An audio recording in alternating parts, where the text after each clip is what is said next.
श्री राम जय राम जय जय राम श्री राम जय राम जय जय राम। सुखम त्विदानीं त्रिविधम शृणु मे भरतर्षभ अभ्यासाद रमते यत्र दुःखान्तं च निगच्छति यत्तदग्रे विषमिव परिणामे मृतोपमम् तत् सुखम सात्विकम प्रोक्त मात्म बुद्धि प्रसादजम।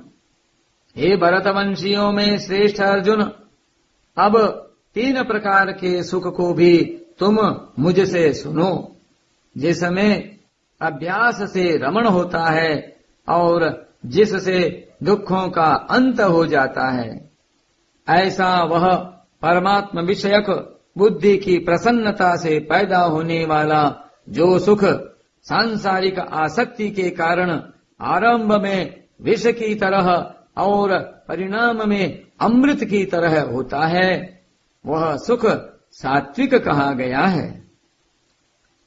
सत्संग, स्वाध्याय, ध्यान, जप, कीर्तन आदि से जो सुख होता है वह परमात्मा के संबंध से होने के कारण सात्विक कहा गया है। कारण कि वह सुख मान बढ़ाई, सुख आराम, रुपए, भोग आदि विषयेंद्रिय संबंध का राजस भी नहीं है और प्रमाद, आलस्य, निद्रा का तामस भी नहीं है। पूर्व पक्ष 14वें अध्याय में तो सात्विक सुख को बांधने वाला बताया था, सुख संगेन बध्नाति, पर यहाँ उसे दुखों का नाश करने वाला बताते हैं। दुखांतं च निगच्छति। इसका सामंजस्य कैसे करेंगे? उत्तर पक्ष, इसका तात्पर्य यह है कि सात्विक सुख में रमण भोग करने से वह बांधने वाला हो जाता है, अर्थात गुणातीत नहीं होने देता। यदि रमण न करे तो वह सात्विक सुख दुखों का नाश करने वाला हो जाता है। सुख भोगने से दुखों का नाश नहीं होता, भोग का त्याग करने से ही योग होता है। इसलिए सात्विक सुख से भी असंगता होनी चाहिए। संग होने से बंधन कारक रजोगुण आ जाता है, सत्वगुण में रजोगुण आने से पतन होता है। विवेक को महत्व न देने के कारण सात्विक सुख आरंभ में विष की तरह दिखता है। राजस मनुष्य विवेक को महत्व नहीं देता, अतः सात्विक सुख का आरंभ में विष की तरह दिखना राजसपना है। तात्पर्य है कि सात्विक सुख दुखदायी नहीं होता, प्रत्युत मनुष्य की बुद्धि में राजसपना होने से सात्विक सुख भी उसको विष की तरह दुखदायी दिखता है। उसका उद्देश्य तो सात्विक सुख का है, पर भीतर राजस सुख में राग है। विषयेन्द्रिय संयोगात् यतदग्रे मृतोपमम् परिणामे विषमिव तत् सुखम राजसम स्मृतम। जो सुख इंद्रियों और विषयों के संयोग से होता है वह आरंभ में अमृत की तरह और परिणाम में विष की तरह प्रतीत होता है, अतः वह सुख राजस कहा गया है। जैसे भोजन आरंभ में बहुत प्रिय लगता है, पर भोजन करते करते जब पेट भर जाता है, भोजन करने की शक्ति क्षीण हो जाती है, तब उससे अरुचि हो जाती है। फिर जो भोजन आरंभ में सुख देने वाला प्रतीत होता था वही दुख देने वाला हो जाता है। उस समय कोई व्यक्ति जबरदस्ती खिलाए तो वह शत्रु की तरह प्रतीत होता है। यही बात सभी सांसारिक भोगों में लागू होती है। कोई भी सांसारिक सुख अखंड नहीं रहता। आरंभ में सांसारिक सुख अमृत की तरह बहुत प्रिय लगता है, परंतु उसे भोगते भोगते जब परिणाम में वह सुख नीरसता में परिणत हो जाता है, उस सुख से बिल्कुल अरुचि हो जाती है, तब वही सुख विष की तरह दुखदायी हो जाता है। अविवेकी मनुष्य आरंभ को ही महत्व देता है। आरंभ तो सदा रहता नहीं, पर उसकी कामना सदा रहती है, जो संपूर्ण दुखों का कारण है। परिणाम को देखने की योग्यता मनुष्य में ही है। परिणाम को न देखना पशुता है। इसलिए विवेकी मनुष्य आरंभ को न देखकर परिणाम को देखता है, इसलिए वह भोगों में आसक्त नहीं होता। न तेषु रमते बुधः।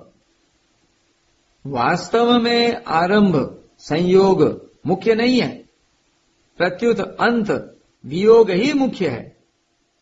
मनुष्य आरंभ काल को चाहता है, पर वह रहता नहीं, क्योंकि यह नियम है कि प्रत्येक आरंभ का अंत होता ही है। जिसका आरंभ और अंत होता है, उसकी इच्छा से ही दुखों की उत्पत्ति होती है। परंतु राजसी वृत्ति के कारण आरंभ संयोग अच्छा प्रतीत होता है। यदि मनुष्य आरंभ काल के सुख को महत्व न दे, तो दुख कभी आएगा ही नहीं। आरंभ को देखने से भोग होता है और परिणाम को देखने से योग। यदग्रे चानुबंधे च सुखम मोहनमात्मनः निद्रालस्य प्रमादोत्थम तत्तामसमुदाहृतम्। निद्रा, आलस्य और प्रमाद से उत्पन्न होने वाला जो सुख आरंभ में और परिणाम में भी अपने को मोहित करने वाला है, वह सुख तामस कहा गया है। जब तमोगुणी प्रमाद वृत्ति आती है, तब वह सत्वगुण के विवेक ज्ञान को ढक देती है, और जब तमोगुणी निद्रा आलस्य वृत्ति आती है, तब वह सत्वगुण के प्रकाश को ढक देती है। तात्पर्य है कि विवेक ज्ञान के ढकने पर प्रमाद होता है, और प्रकाश के ढकने पर आलस्य तथा निद्रा आती है। तामस मनुष्य को निद्रा, आलस्य और प्रमाद तीनों से सुख मिलता है। तामस मनुष्य में मोह रहता है। मोह विवेक में बाधक होता है। तामसी वृत्ति विवेक जागृत नहीं होने देती। इसलिए तामस मनुष्य का विवेक मोह के कारण लुप्त हो जाता है, जिससे वह आरंभ या अंत को देखता ही नहीं। न तदस्ति पृथिव्यां वा दिवि देवेषु वा पुनः सत्वं प्रकृतिजैर्मुक्तं यदेभिः स्यात् त्रिभिर्गुणैः। पृथ्वी में या स्वर्ग में अथवा देवताओं में तथा इनके सिवाय और कहीं भी वह ऐसी कोई वस्तु नहीं है जो प्रकृति से उत्पन्न इन तीनों गुणों से रहित हो। 10वें अध्याय में भगवान ने भक्ति विश्वास की दृष्टि से संपूर्ण वस्तुओं को अपने से उत्पन्न होने वाली बताया था। यहाँ भगवान ज्ञान विवेक की दृष्टि से संपूर्ण वस्तुओं को प्रकृति जन्य गुणों से उत्पन्न होने वाली बताते हैं। कारण कि विवेकी की दृष्टि में सत और असत दोनों रहते हैं, पर भक्त की दृष्टि में एक भगवान ही रहते हैं। सद सत चाहम अर्जुन। विवेक मार्ग में असत का गुणों का त्याग मुख्य है, पर भक्ति मार्ग में भगवान का संबंध मुख्य है। संसार की कोई भी वस्तु तीनों गुणों से रहित नहीं है। यह बात अज्ञानी की दृष्टि से कही गई है, तत्वज्ञानी की दृष्टि से नहीं। तत्वज्ञानी की दृष्टि सत्ता मात्र स्वरूप की तरफ रहती है, जो स्वतः स्वाभाविक गुणातीत है।